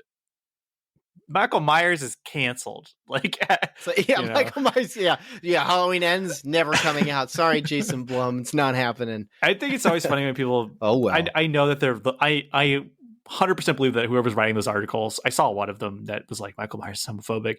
They're writing it tongue in cheek. They know that people are going to be like, "Oh no, you don't like him. He murders all these kids." You know, like, okay, yeah. Those are people who already knew that Facebook promoted arguing and the downfall of society, so they're just taking advantage of it. Man, get that bag. Journalist, you're not getting paid much for content writing. I know what it's like. So get that bag. There is one person who online who was like, Michael Myers doesn't like gay people, based or something like that. And he was included in that article. And I was like, that guy is just like trolling, right? Like, I don't know. This is journalism now. So the movie peaks around the point we're talking about, and then in the movie, and then after Big John, Little John, I think is when the hospital stuff happens. Then it gets real bad. So it's weird. And then I guess we should talk about the ending when they finally try and kill Michael Myers and nobody runs him over. I just need to we just got to talk about that. Nobody runs him over. That's so funny. Cara, my wife mentioned that as well. She was just like, "Why didn't they just hit him with a car?" That's what I thought was going to happen. Okay. This is what happens. We'll talk about what happens in between, I guess, before this, but I have to talk about this now. Judy Greer takes his mask. It's the scene in the trailer, runs away, and you're thinking, oh, brilliant. They're going to have him run into the road and someone's going to run him over. Or they're going to have machine guns and just gun him down, But then, this is the US of A. Why does no one have a gun? I don't get it. I mean, I guess it's cooler, but, someone's got to own a gun. It's not Canada, man. Well, the cops are there. Why don't the cops? Nation that only has mass shootings asks question, why does this happen here? It is why did we not have a gun on the premises?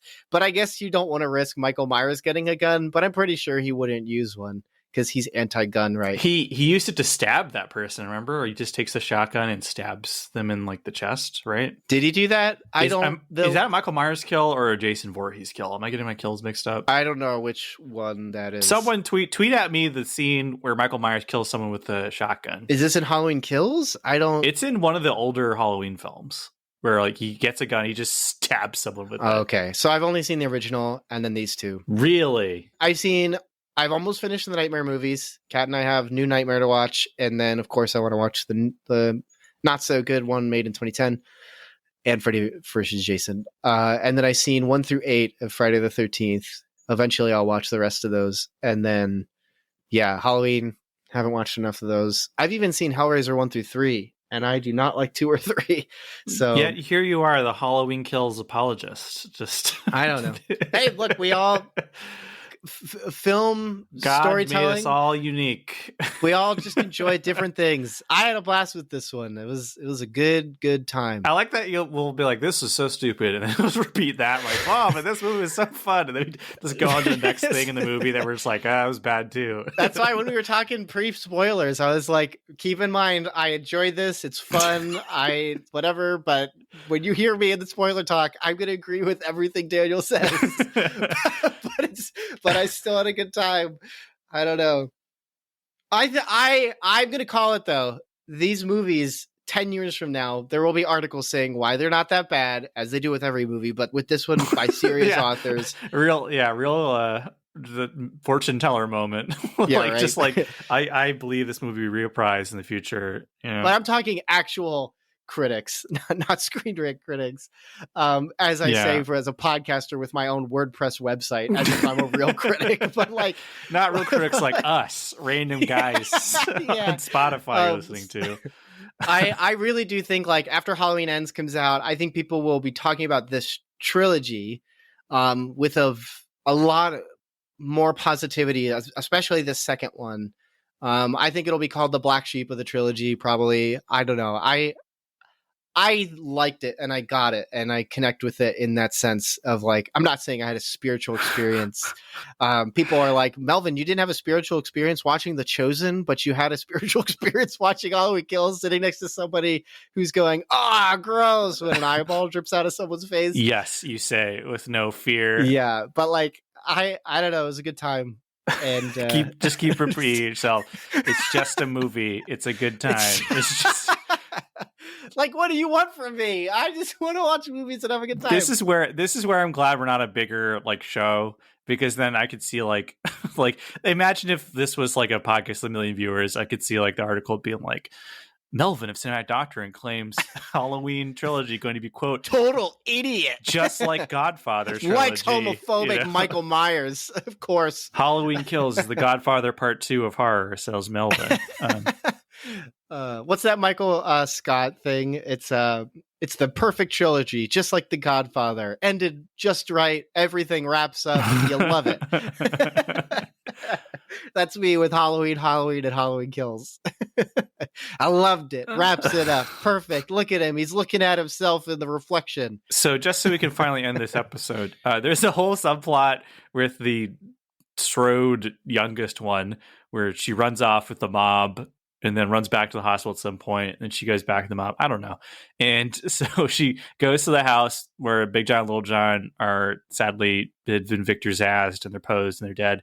And the boy, a boy she likes, who I don't remember this character. I don't know if viciously murdered. He gets okay. So this is where you really see Michael's like mean streak. He like shoves his head through a banister, and he like keeps like moving his head around to like crack his neck. And he's just decided this banister will kill him, even if it's going to be really hard. You know, he's laying there with his head over, like, and as Michael's walking down the stairs, looks She's over. She's like, "Stop it, Michael! No!" And you're like, "Oh my You're gosh, so this reasonable." is the worst. You know? And he just turns over and just kills him and walks over, and then there's the whole thing with Judy Greer, the mask, and so the town, they lure him to a secluded street where all of the townspeople are there with, if in a video game where you need like henchmen to beat up, they have those weapons. They have chains and baseball bats. One guy with a pistol. Penguin's Lair from Arkham City. Yes. It's literally that. There's a guy cracking his knuckles in the background, probably, you know. Meanwhile, at the hospital, Laurie Strode is cutting a promo. She's doing a little soliloquy about the nature of fear and Michael Myers. And do you remember what she says? By any chance? It's stupid. It's platitudes. It's a bunch of gobbledygook. It is the exact opposite of what Over the Garden Wall says about fear. It is everything that is the exact opposite of that, where she sort of talks about like fear is I don't know. I can't even try. I'm not going to even try and lie. Okay, so I'll give it a shot. It's bad. But basically she's talking about Michael Myers is more than a man. He's our fear. He is the fear we feel, where we try and pretend it's not there, but really is there. She is the film critic. It works to say all that as a film critic talking about a movie in the real world, but it doesn't work in the movie. So they have stabbed and beaten Michael. They've shot him point blank at the back of the head, and you think he's dead. It is everything I feared. If you go back into our archives, listen to everything I've said about Halloween. He reenacts the ending of Modern Warfare 2, where he's got the knife and he throws it at somebody. Yes, he does that, which admittedly is a cool visual. But it's my whole thing is I don't like when they try to make Michael Myers supernatural. Michael Myers is a human being. You should be able to kill him. Granted, he can be a little more durable. He could be like the guy in Just Breathe. He can be totally durable. Where it's like he could have been hit by a car and gotten up. I would have believed that, because I think he's a human, but he might not be. Not in the sense that he's supernatural confirmed, but more in the sense that, like, if he got hit by a car, I imagine he would just get back up and then still kill people in the car. Here's the fine line, where you have an urban legend character, right? Where the urban legend about the guy with the hook, where they are human with a little bit of supernatural sprinkled on to give them a little bit of an edge to make them a little spooky. I'm okay with that. Where no, it's just like when you tell a scary story about the guy who lives in the house who they thought he was dead and he wasn't dead, that kind of thing. I'm fine with that logic for Michael Myers. But when I saw the trailer and they talk about it, the more he kills, the stronger he gets, which is from this monologue, I was like, oh no, are they going to make it where he is supernatural? And then here we go. As she's talking about, you can't kill Michael Myers because he's fear incarnate or some such. They even do a thing where Tommy Doyle is there and he stabs Tommy Doyle and Tommy looks in his eyes. And admittedly, I think it's a cool visual where you look and you just see the blacks of his eyes, because the whole thing is when you look into his eyes, you just see nothing and emptiness, which is something they had in the original Halloween. I'm fine with that. But then he just hulks up and Jason Voorhees all of them. He kills all these townspeople because he's invincible, I guess, now. And then he kills Judy Greer's character. It's just stupid. And then it's so dumb. And I don't like it at all, because Michael Myers is now just Jason Voorhees, I guess, and it's just dumb. And for those and those for Christians who are listening to our episode because they don't want to watch the movie, but they want to hear us talk about it, and don't know anything about Jason Voorhees is a supernatural, basically resurrected super zombie after part 6, because he dies in 3, but he's still super powerful. It's dumb. Freddy is a dream guy, so he could do whatever he wants. Hellraiser, they're like sent by demons. Michael Myers is a man. And even before this scene happens, the whole mask off scene, the way they shot it, I thought was really cool. You just see the back of his head, Not showing us his face, because that would take away a lot. You see the back of his head, or if it's a front facing shot, he's in the distance, faded out. And it's to assert this idea of like, he is still just a man. And like, we've seen his face. Halloween 1 shows it. and you see Nick Castle's face, and it works because the way he's acting and reacting makes him look funny, and it kind of brings down and then ultimately elevates what makes him so scary is that he's a man. And I guess an admittedly very shy man because he wants to wear a mask when he kills people. It sets up that he's human, and then he does this thing that's sort of like superhuman. But also, look, nobody decided they were going to kill him by severing an artery, beating him to a pulp, literal pulp, which I guess if you were going to kill evil, you would do that. Running him over with a car, specifically his head. Judy Greer stabs him in his right shoulder, not his head. So look, it's silly and it's stupid. But I like this movie, and I just, but there it is. I turned on it so hard at the end, and I was just, I watched it going, this is dumb, and I'll watch the next one because that's what I'm gonna do. But it is a dumb ending. The last 5 minutes are very stupid. No, because that might include him having his mask off and walking to the scene. I liked that. I thought that was interesting. It was cool because it was sort of like. It was cool. But yeah, then it just gets dumb. And then the movie ends, the credits roll. That's it. So everyone's walking out and cinema scores right there. And they ask me and I say an A, and I'm sure everyone else said F or something worse. But it is what it is. When we finished talking about like without spoilers, I recommended it. You kind of soft, lightly, not semi-recommended, almost kind of. But now after spoilers, like regarding specifics of like why do you choose your particular kind of recommendation? So my feeling on this overall is I have the problem with movies that sometimes get caught up in themselves and overreach a little bit in a way that's not endearing. Like there's a movie that I would like to briefly touch upon sort of in our recommendation section, but I don't mind when a movie is ambitious and it tries to say something or tries to be something maybe it would have been better suited not to be. With Halloween Kills, it really feels like they took a sip from the pretentious cup and were trying to elevate the material in a way that I think took away from the overall experience where they wanted to say something, but they weren't really sure what they wanted to say, even with the broad topics of like fear and darkness and all that stuff, which usually are pretty easy to comment on, both because they're so universal in nature and you don't have to do a lot of work to lay the groundwork because everyone understands what being afraid is. Everyone understands fear as a broader idea more than, and so the fact they couldn't even hit that softball is to me distressing. And there's such long stretches of the film that get caught up in this that it really hurts my overall enjoyment of it. And then it, even as just a tawdry, visceral experience of just watching Michael Myers just horrifically murder people over and over again, that's fun-ish, but it makes up such a small pie chart of the overall movie, especially in a world where there's so many other Michael Myers experiences available to us that it's hard for me to even give it that soft pass. But I also, at the same time, understand that in the pantheon of both horror films and specific Halloween films, this isn't the worst thing. There's good stretches of it. Like I said, I enjoyed the beginning of the film. I like some of the sequences with Michael Myers just stalking various characters. That stuff is as strong as ever. So it just frustrates me when those elements that don't just work so well on their own are handled very well by the team on hand. The people writing and directing, like this whole project came together because Danny McBride and David Gordon Green are fans of the franchise and really wanted to do something with it.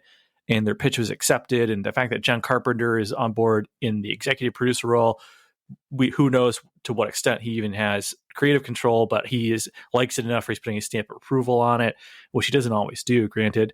So like the fact that there's all these easy elements for them that they handle so well already, that they decided to just take their perfectly good product and just and shove it into this vat of just nonsense. And what we get that comes out of the other end is just what this is to me, that's disappointing. And it's frustrating in a way that I don't find charming.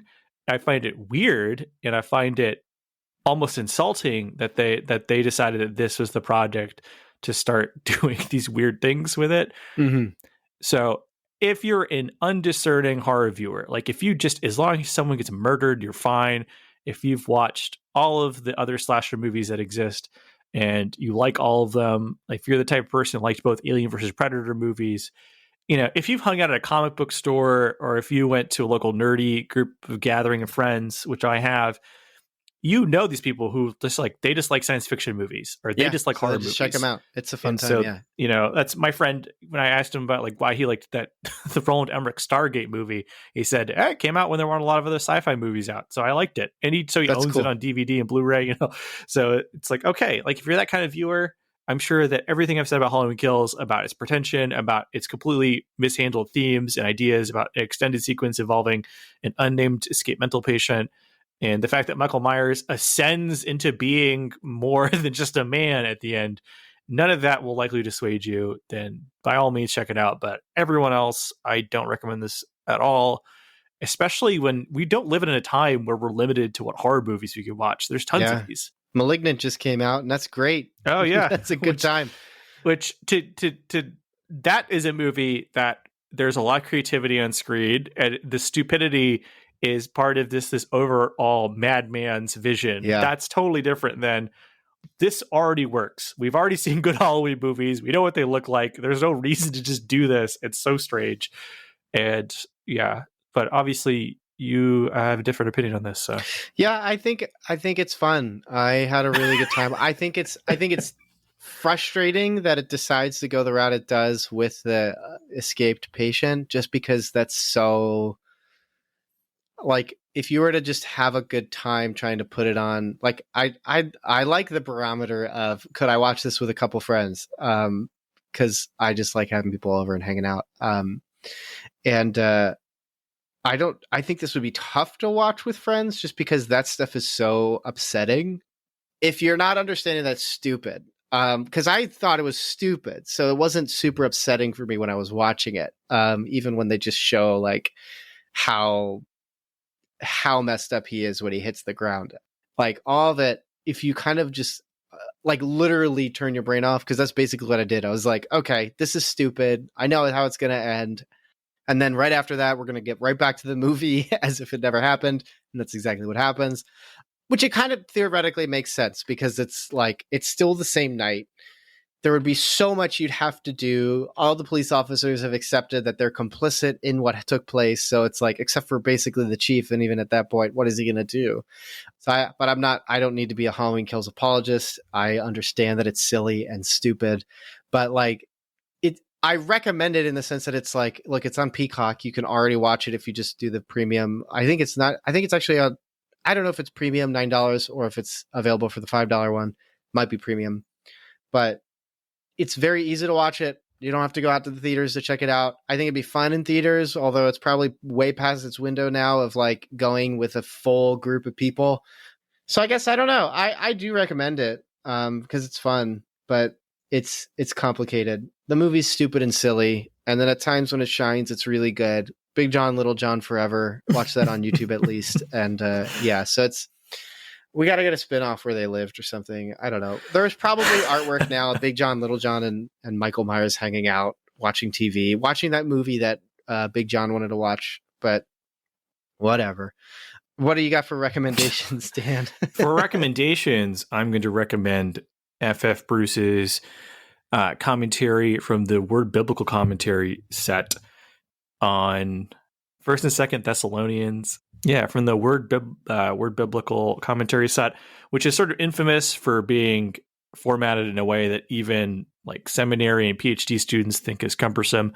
However, I found his exposition and explanation of the language, particularly in the passage that I was speaking on, which is 1 Thessalonians 5, to be very enlightening. And I found his insights into the application where we were told to pray without ceasing and so forth to be wonderful. I utilized it whenever this is recording. It was last weekend. I preached at a church retreat, and I found his commentary to be invaluable.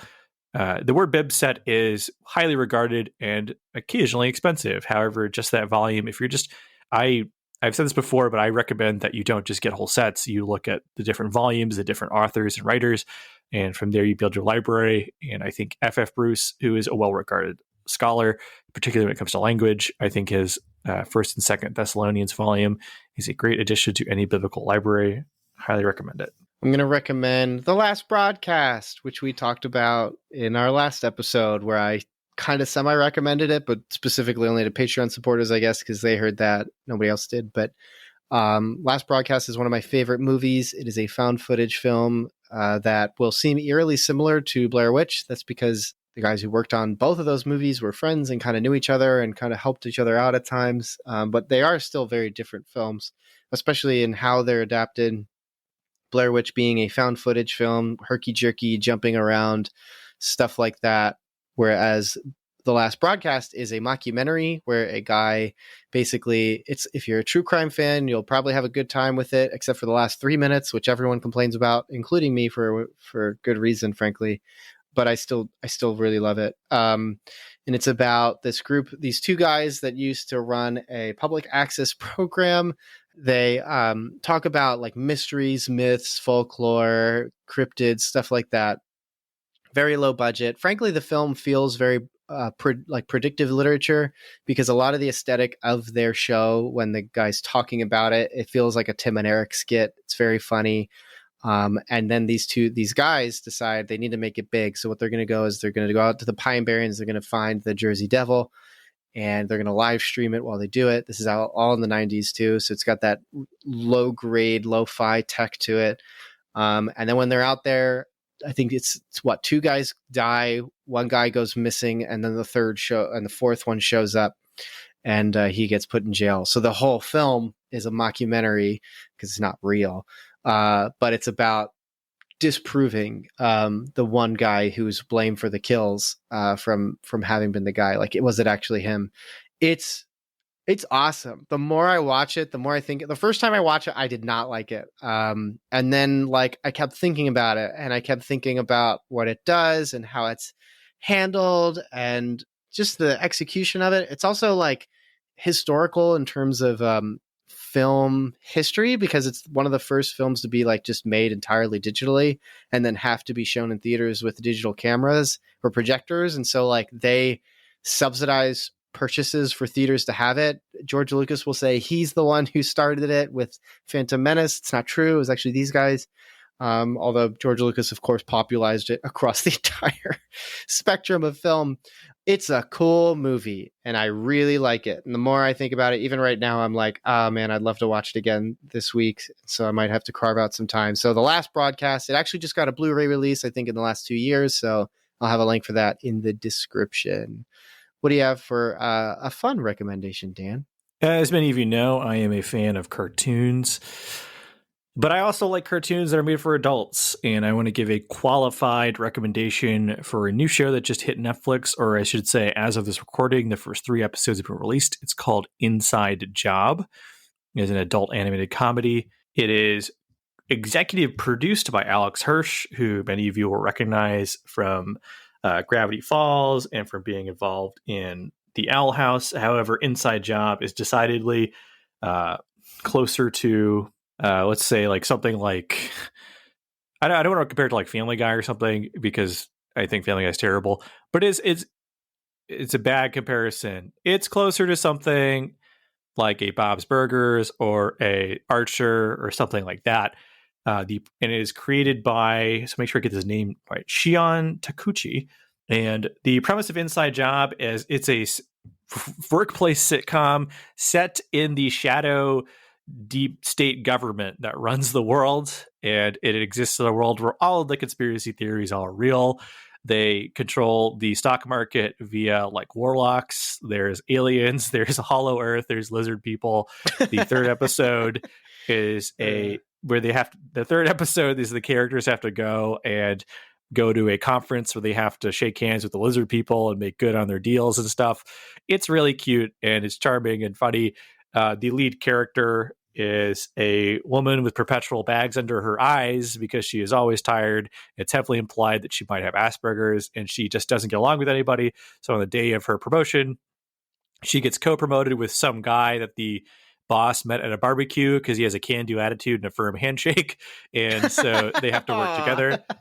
That's really funny. It's extremely funny. The only reason I give it a qualified recommendation is it has a similar sense of humor to other adult animated comedies. It's not really gratuitous or inappropriate or anything like that. There are a handful of jokes here or there that maybe think that I might just want to throw up the qualifier that it's not as offensive as something like Archer, for example. I brought up that on purpose because Archer is just so filthy and vulgar, but it's not as bad as that. So but it definitely leans more towards the adult comedy where there are occasional And I guess jokes. another qualifier is that it's the first 3 episodes so far, because you don't know what's coming so next. who knows? But... who knows what happens in episodes 4 and 5 and so on. But so far, it occasionally gets a little risque, but if you watch any sort of adult comedy, you'll think I'm overreacting. It's quaint in comparison. It's not even as offensive as Bob's Burgers is, to be quite honest with you. But I just throw that out there. It is a Christian podcast.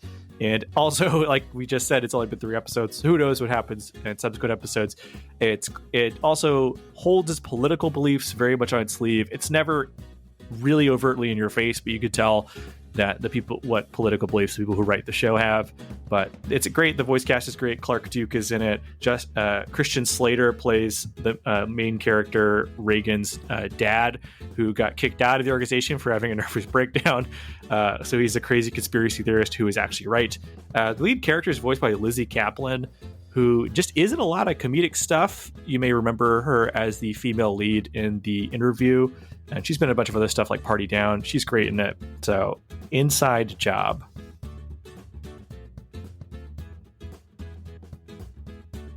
Thanks so much for checking out this episode of Cinematic Doctrine. If you enjoyed this episode, consider leaving a review and subscribing to the podcast. And as mentioned before, Cinematic Doctrine has a Patreon. For as little as $3 a month, you're opted into a once-a-month movie poll where you decide a movie we discuss on the podcast. There are other unique benefits that come with supporting the podcast, so be sure to check that out at patreon.com/Cinematic Doctrine. A special shout out to those who support at the Art House Theater tier on Patreon. Thank you so much, Mom, Dad, Melanie, Shirleyan, and Thomas. You guys are the best, and your continued monetary support is greatly appreciated. Until next time, stay cool. Want some Cinematic Doctrine swag? You're in luck! We've got 3-inch Cinematic Doctrine logo stickers exclusive for Patreon supporters. Perfect for your travel mug or laptop. Head over to patreon.com/Cinematic Doctrine, link in the show notes, and choose the Independent Theater tier. Doing so will net you other perks too. But let's be real, the podcast stickers are the coolest perk. So get yourself some podcast stickers by supporting on Patreon.